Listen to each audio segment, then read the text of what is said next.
Join us as we explore the deeper meaning of this full moon and its powerful T-square.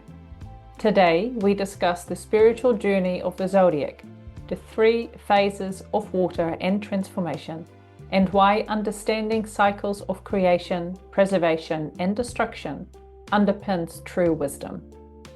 Discover how Hades and Kronos challenge our perceptions of time, mortality, legacy, and leadership, inviting introspection and personal growth. Hey there, Truth Seeker.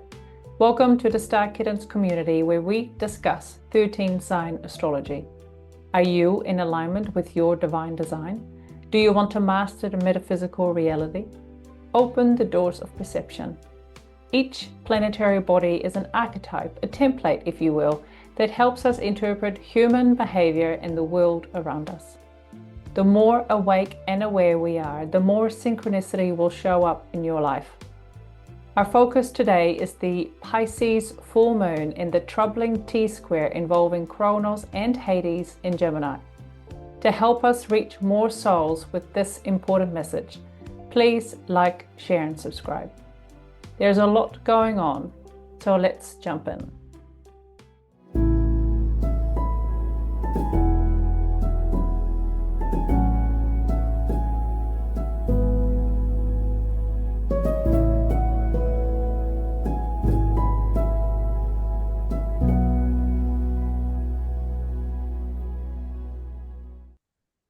Kia ora, David. Kia ora.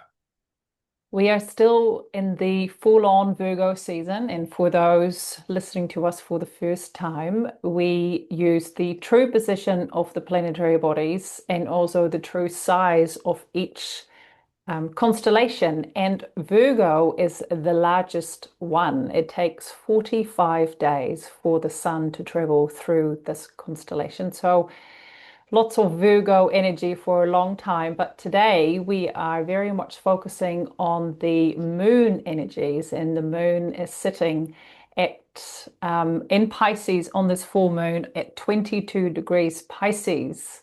So how is this watery energy combined with the sun in Virgo and of course the T-square that we are going to discuss later? How is this all panning out, David? So we describe Pisces in our work as the dissolution and emergence, the sign of dissolution and emergence. So therefore, anytime there's a lunation, a new moon, a full moon, we're talking about the end of a cycle. Now, the length of that cycle for you individually listening is completely intuitive. In other words, the best thing to do in a Pisces energy is to simply ask your guides or muse on or contemplate about what exactly is concluding right now, because something will be drawing to a close. And in that, there will be some messages for you. But as I said, how long that cycle has been taking place is not possible for us to determine from a broad astrological reading like we're doing today, but it is definitely the end of a cycle when Pisces is involved. So check in with your intuition would be, I guess, my guidance. When we are dealing with Pisces energy or the end of a cycle, we are confronted by the outcomes of our personal quest, the great work, if you like, of traveling through the 11 houses that precede Pisces. Of course, even in a 13-sign system, there are still only 12 houses, and each house represents a field of experience. We have been, as humans, as beings, we have been immersed in life as a spirit having a human experience. I think that's key. It's something that we talk a lot about. But the importance of that will become apparent as I go a little further into this overview of Pisces. So we are spirit having a human experience. In Pisces, energies culminate. They naturally come to a head. And we're talking about the energies of the mental, emotional, and spiritual. We're also talking about, of course, with Pisces, the culmination of three phases of water, it being the third water sign, the other two being Cancer and Scorpio. Now, these three phases of water, when we're coming to the end of a cycle, perhaps it's helpful to go back to the beginning of a cycle as well. And that cycle, in terms of the water energies, is the cycle of that begins with the womb of creation or the birth. So Cancer is considered to be a beginning of sorts. It is not the beginning of a Pisces cycle because, of course, that starts in Aries, but it is the beginning of the water cycle that is within the broader cycle of Pisces. So there's the water cycle and, of course, the cycle of Aries through to Pisces. So we've got a couple of cycles at least in play here.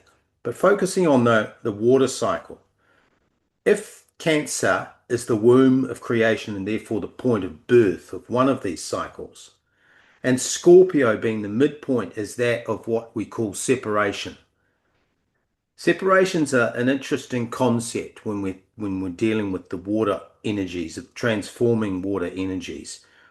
And the best way that I describe, or was thinking to describe separation or the energies of Scorpio, so these all play into the Pisces energy, the Cancer energy, the birth, womb of creation, the Scorpio energy of separation. But what is separation? If you've ever seen a jar of peanut butter sitting in the pantry or sitting somewhere, sometimes if it's been left for a while, it begins to separate. So the oil on top will separate from the peanut butter below. That would be a visual, if you like, of the separation process that takes place in Scorpio. But we're talking about a spiritual separation. And the Scorpio energy is when we as individuals going through this cycle of the first house to the 12th house and ending in Pisces, we're always going to be visiting the Scorpio house at some point. And that experience of Scorpio, we started with the birth in Cancer, we're now at the Scorpio, that midpoint in the water cycle. This is when we recognize quantum entanglements and karmic baggage. And we also realize that the soul is eternal, but the body is temporary. And that realization needs to be integrated into our awareness. If we haven't understood the birth process, that Cancer is where the soul descends into the physical body to enliven and animate our experience of the material world, and that the body, Earth, acts as an antenna for the soul. And it is through the body that the soul experiences physical sensations, pleasures, and pain. Once we get to that Scorpio separation, sometimes in our journey through the houses, many of us get lost in the material world. We get lost in the physical experience. So Scorpio's role within the water cycle and the process of separation that I referred to before, like the oil separating from the peanut butter. Scorpio's energies of separation often present to us in the form of deep trauma, usually in the loss of a loved one or the loss of something that we absolutely cherish in our lives. That is a typical Scorpio experience. The moral of those experiences is to remind us to separate the eternal soul from the temporary physical experience and not be lost in the physical only. In other words, ignoring our spiritual or soulful side. So these Scorpio experiences present within the water cycle, usually in this form of quite dramatic loss, and it forces us to consider life and death. If we don't experience Scorpio's deep trauma and the darkness and the emotional depravity that sometimes happens, and even depression, if we don't transmute, transcend, and transform that deep trauma consciously, by the time we arrive at the Pisces energy, we are unprepared emotionally, mentally, and spiritually, and soulfully, we are unprepared for any death experience. We're not ready to deal with the conclusion of the soul's journey through the 11 houses. In Pisces, therefore, we often resist finality and we experience friction within our mind, body, and soul, usually because we haven't understood that our soul descended into the body through the birth or the womb of creation in Cancer, and then the separation of the loss experience in Scorpio was not integrated effectively. And it doesn't mean we necessarily have to go through it, although usually by the time we're in our 30s, 40s, and 50s, we've all experienced loss, or we know somebody who has, and we can even see this experienced in someone else. So the water phases, the 3 phases of water, are so integral to understanding what's going on in Pisces. In Pisces, if we haven't integrated this birth experience and the separation experience of Cancer and Scorpio, and we're manifesting resistance, we can experience also delusion. And our minds can disintegrate within the Pisces realm. But that dissolution can be very frightening for many people if they're not ready for it. But it needn't be difficult if we understand what's really going on. The worst of Pisces manifests the shadow side of delusion and escapism and drug addiction and that sort of thing. That manifests when we deny our mortality and we don't accept our immortality. Scorpio and that separation process, as I said, usually triggered by loss of either somebody we love or somebody we cherish or something we love or cherish. That loss experience, that separation experience in Scorpio as part of the journey towards Pisces. That's when we see often opposites. We can see contrast very clearly, like the oil and the water, or the oil and the peanut butter in my analogy. We see these contrasts, and from there we can grasp that there are components of reality.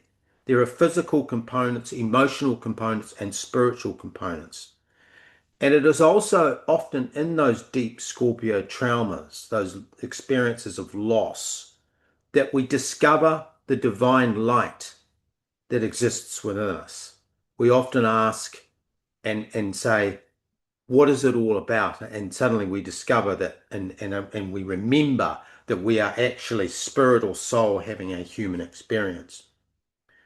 So Pisces can be very confronting. And by the time we arrive here, mentally, emotionally, spiritually, in our soul's journey, if we have fundamentally misunderstood those cycles of creation, of preservation and destruction, if we have failed to integrate the lessons of the preceding 11 houses, or if we don't recognize consciously that which they talk about in the Hindu of Tumurti, of Brahma creation, Vishnu preservation, and Shiva destruction. In other words, the 3 aspects or expressions of the Godhead, the source, the universal intelligence, the great I am, the one, whatever your name is for the source of creation. Those 3 expressions of creation, preservation, and destruction are very important to understand, again, by the time we get to Pisces. So therefore, Pisces presents us with an opportunity to develop true wisdom that actually begins twice, if you like. It firstly begins with a spark of creation in Aries, but then it begins with the womb of creation when the soul descends into the body. If you like, an analogy here would be the spark of creation would be that point of insemination. And they say that in the birth process, and as a mother you may speak to this, but it's generally regarded that the soul, for those who are on the spiritual path, does not come in for a while into the creating, into the womb. So it's not there from the beginning, even though the physical structure of the human structure is actually beginning to develop. The soul has not yet inhabited the body. And it's not known exactly when that is, but the Vedics and some of the wiser cultures say that it's usually around that 3 month period. But be that as it may, this process of the soul inhabiting the body beginning in Cancer when the soul descends into the body, and then the way station, the check-in, if you like, of the soul's journey through the houses, and that Scorpio trauma, where we can be released from delusion. And that delusion is that there's only a material existence. And we are enlightened to the fact that actually there's a material existence as well as a spiritual existence. Now, when we depart those Scorpio lessons that involve loss, usually of a loved one or something we love, we are very prepared for this Pisces experience. We are very prepared for this time of reflection, of contemplation, of introspection, and inevitability. Resistance is futile in Pisces because time is passing away. And with it, our ideas and concepts of life, those mental constructs that we've held on to, are passing away. So Pisces is when we prepare for a rebirth, when we emerge on the other side into something new, into something altered or different. And as the saying goes, as one door closes, another opens.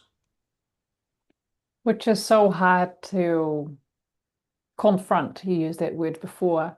But we often want to hold on to the things that we have, but we're anxious or we're disappointed that we don't have that other thing, that other material thing that we crave for. But we have to close a door to then have the ability to experience new things.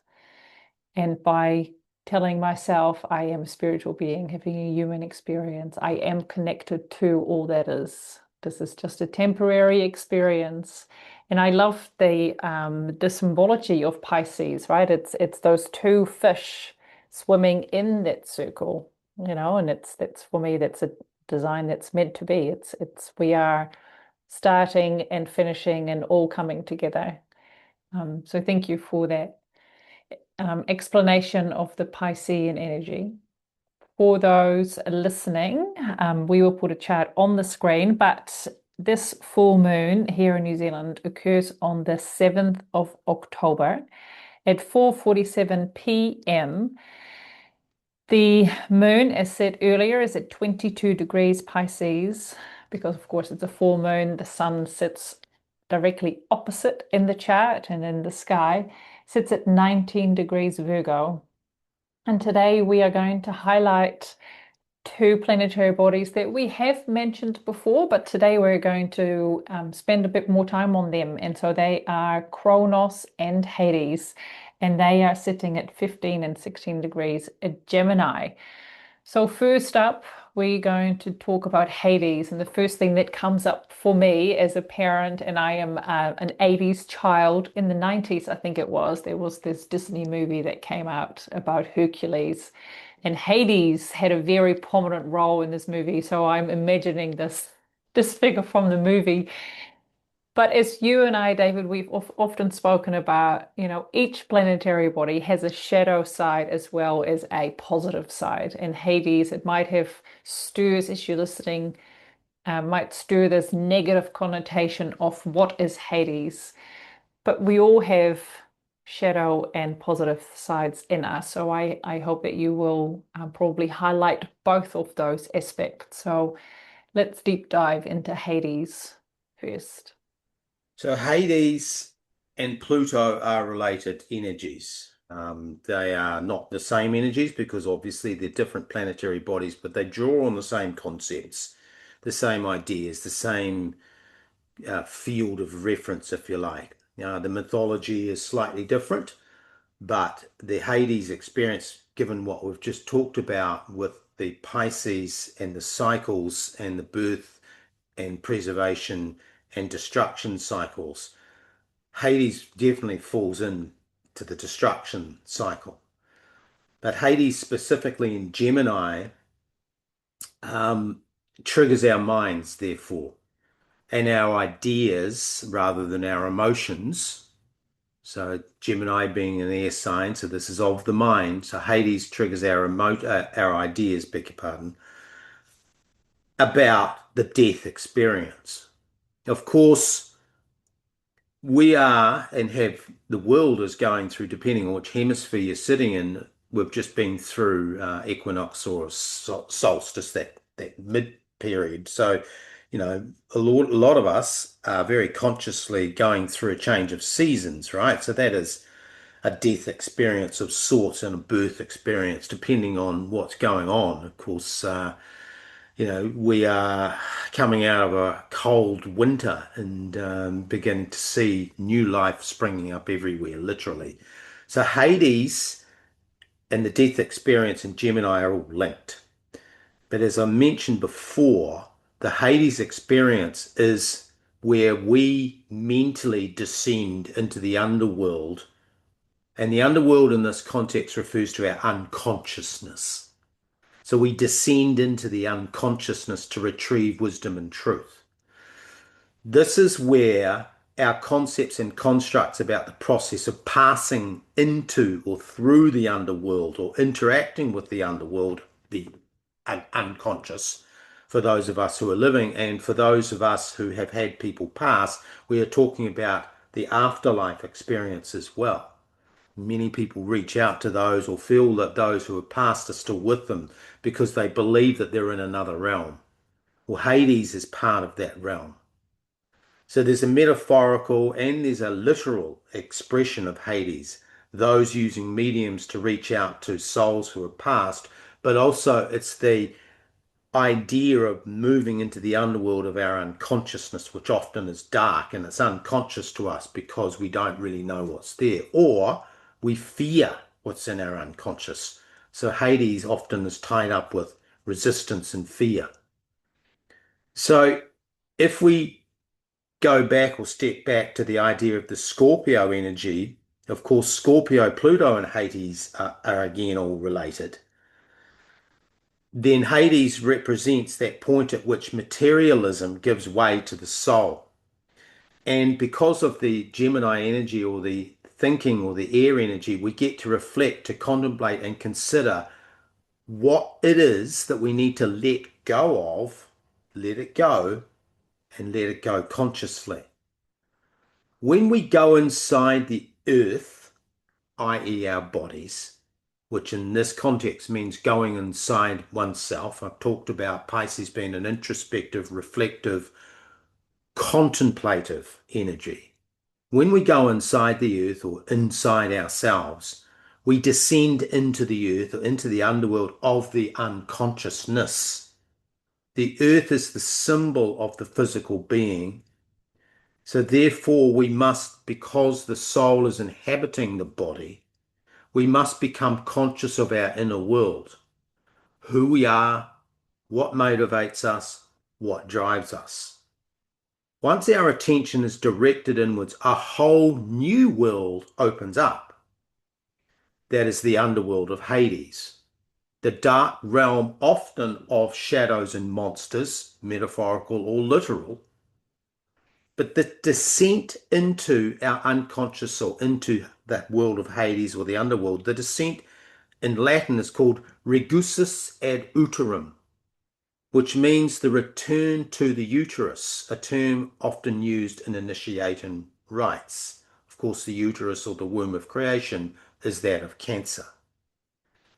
When we are dealing with Hades, we are dealing with a symbolic return to the primal state of being that every one of us is carrying in our unconsciousness.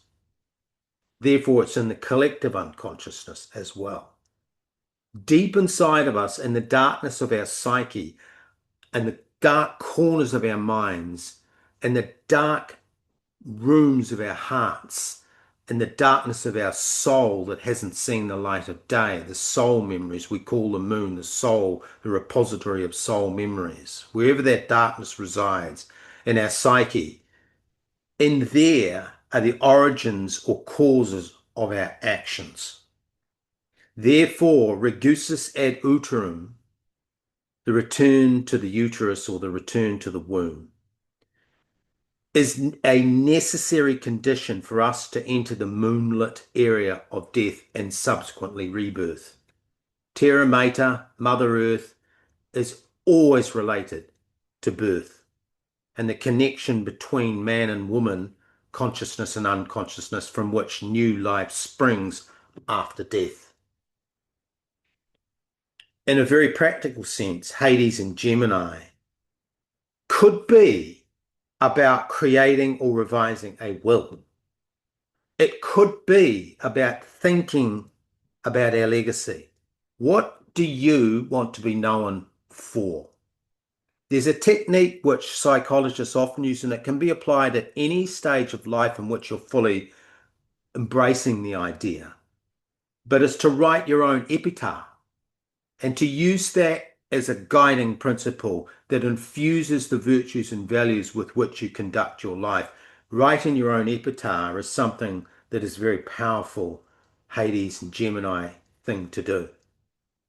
So Gemini and Hades requires us to think critically about the cycles of time, the inevitability of endings, the process of creation, preservation, and destruction, and the cyclical nature of life.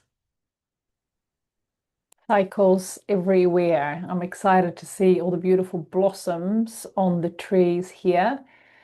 It's time to plant our veggie garden. I think I might buy some strawberry plants soon so we get full enjoyment of that in the height of summer. Thank you for the beautiful deep dive into the Hades energies. Let's go into Kronos now. Please remind me, which one is Kronos related to? Kronos, and before I talk about Kronos and those strawberries, of course, that's one of the things that we laugh about at the dinner table with the kids, isn't it? Where the first time you planted those strawberries, there was like three only.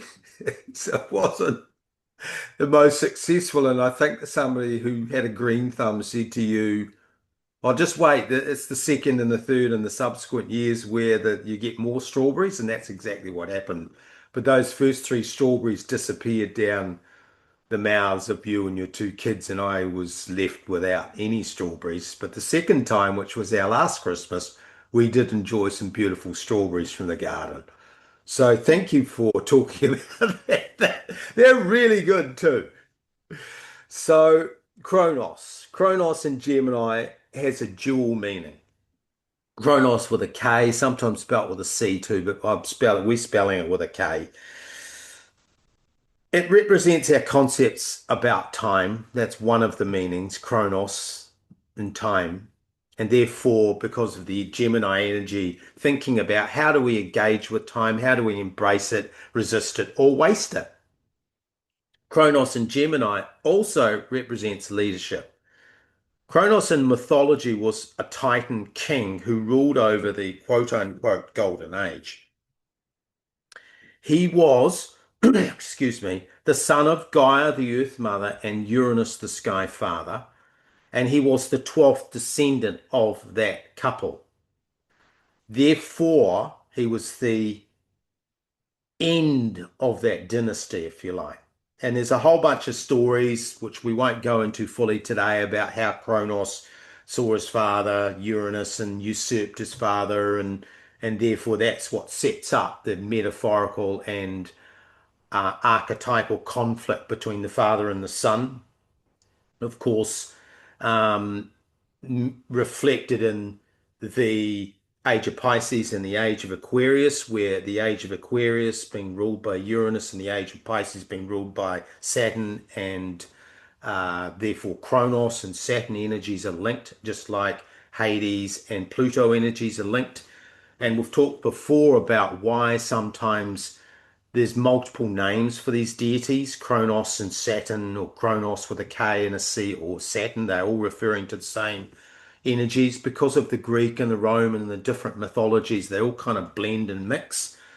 But at the end of the day, this relationship between Kronos and the father, it was because he was the son, he was the 12th descendant of both Earth Mother and the Sky Father. So that's very important. That number 12, of course, is the number of the 12th house of Pisces. So this golden age is interesting, though, to reflect on briefly, is that that was a time, or said to be a time in mythology, of great peace and prosperity for humanity. But the dark side of Kronos is absolute power corrupts the soul.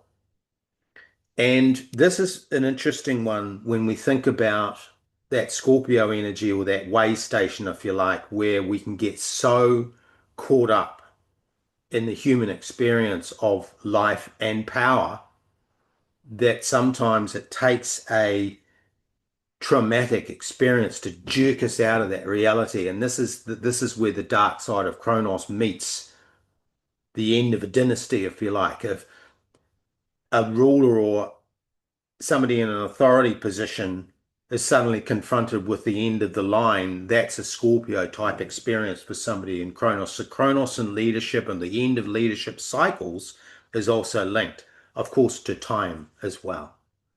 The Scorpio energy, where we confront our mortality as well, and I've touched on that before. We realize and recognize with this Kronos archetype of time that time, through the Scorpio experience, by the way, we realize that time is short, that the physical world is not permanent, and that leaders' reigns do come to an end. So for those who are out in the world looking for a savior right now, a Kronos type golden age leader, a strong, powerful leader, perhaps it's time to look instead within for self-leadership, for self-sovereignty, rather than looking outside of oneself. That also is a message of the Kronos energy at this time. And what a beautiful message to finish with. I think it is so important that this is very much talking to myself, but that we see ourselves as a lot of other people see you. So I don't think that highly of myself all the time. And then I see someone and they're like, oh, but you do this so well. And you're so conscious when it comes to food. And it's like, oh, they actually think highly of me.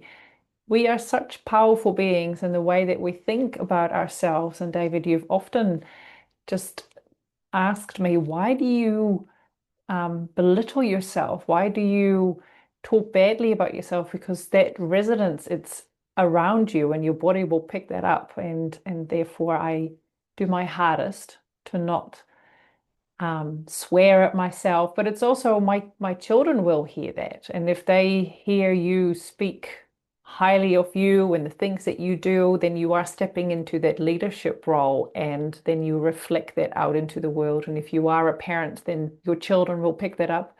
And if you are not, the people around you will see that. You know, carry yourself high, and then someone that you work with or someone that even walks past you on the street, if you see someone that's fully confident with a smile on their face and their shoulders back, you're like, yeah, look at them. They're in a good space, in a good place to be. So I think we will wrap it up there.